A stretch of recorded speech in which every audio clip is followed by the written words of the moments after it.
Bonjour les furets et bienvenue pour un nouvel épisode de Hugo Stéo, le podcast des furets d'anatomie qui adore fouiner sous la peau. Je suis votre hôte, Hugo Dias, et ensemble nous allons explorer l'ostéologie, l'arthrologie et la myologie du corps humain. Allez, on démarre l'épisode du jour.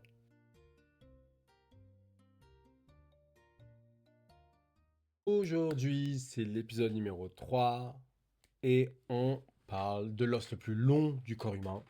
Je parle du fémur.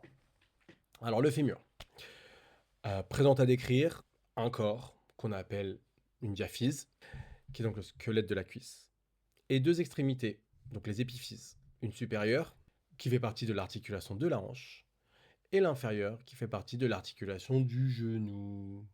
En premier, la diaphyse, qui est donc oblique en bas et en dedans, et qui est concave en arrière. Elle présente à décrire trois faces et trois bords. Elle est triangulaire à la coupe. Alors les faces en premier. Une face antérieure, une face postéro-externe et une face postéro-interne. La face antérieure, où s'insère le muscle vaste intermédiaire sur les trois quarts supérieurs et le muscle articulaire du genou sur le quart inférieur.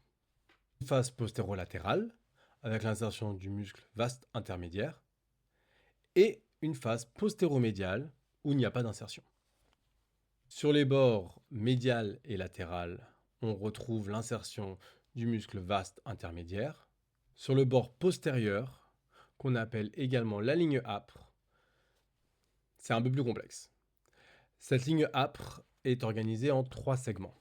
Un segment supérieur, qui présente trois crêtes, une latérale, une médiane et une intermédiaire, qu'on appelle la zone de trifurcation. Un segment moyen, avec deux crêtes, une latérale et une médiane, qu'on appelle zone de bifurcation, et un segment inférieur, pareil, crête latérale et une médiane, qu'on appelle toujours zone de bifurcation. Au niveau supérieur, sur la crête médiale, qui rejoint le tubercule prétrocantérien, on a l'insertion du vaste médial.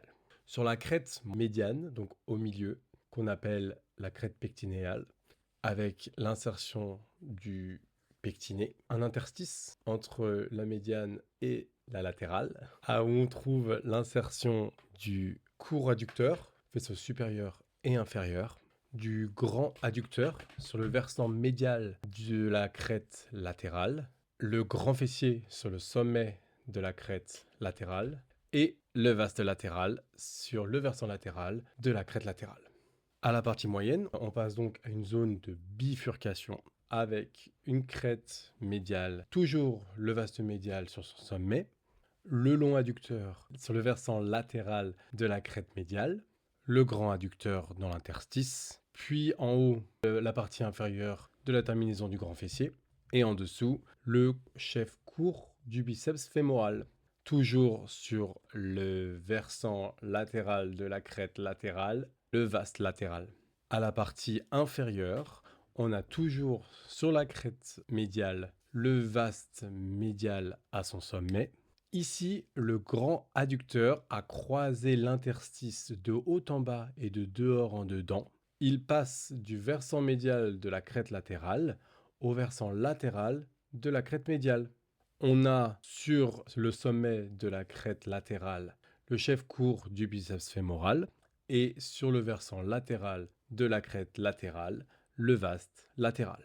L'extrémité supérieure désormais, qui présente à décrire une tête, un col et deux tubérosités, un grand trochanter en dehors et un petit trochanter en dedans.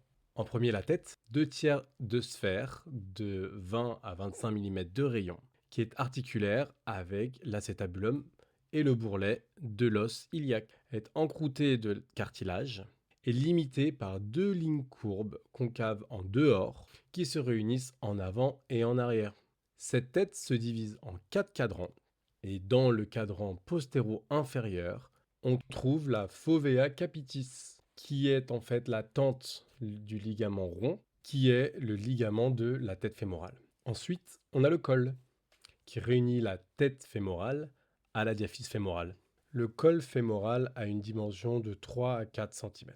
Il est oblique en haut, dedans, avant, et il forme avec la diaphyse un angle d'inclinaison d'environ 120 degrés, 120, 130 degrés. Il forme également avec l'extrémité inférieure un angle de 20 à 30 degrés qu'on appelle un angle d'antéversion. Ce col présente à décrire deux faces, une antérieure et une postérieure, et deux bords, un supérieur et un inférieur, et deux extrémités, une interne et une externe. Alors, sur la face antérieure, en dehors, on retrouve les deux tubercules prétrocantériens en dehors, prétrocantinien en dedans. En dehors de cette face antérieure, entre ces deux tubercules, se trouve la ligne intertrochantérienne. S'y insère la capsule et le ligament iliofémoral. Sur la face postérieure, est limitée en dehors par la ligne intertrochantérienne postérieure. Elle présente une gouttière, la gouttière de l'obturateur externe, qui est oblique en haut et en dehors.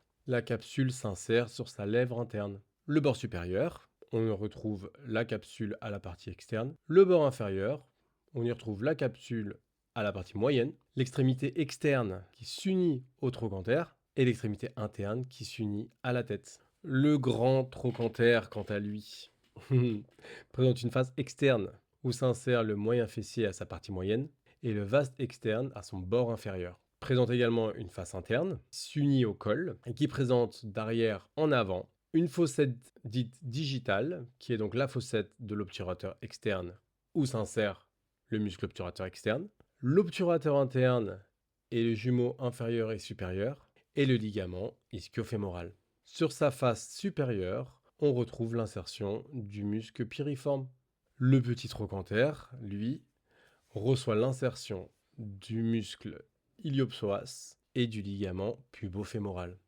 Merci beaucoup d'avoir écouté jusqu'au bout. Que tu sois étudiante en médecine, passionnée de sciences ou juste furée curieuse et que l'épisode t'a plu, ça m'aiderait beaucoup si tu pouvais lui donner quelques petites étoiles, que tu le partages pour le rendre visible, parce que l'algorithme est très sévère par ici. Tu peux soutenir le podcast Hugo Stéo directement sur Tipeee.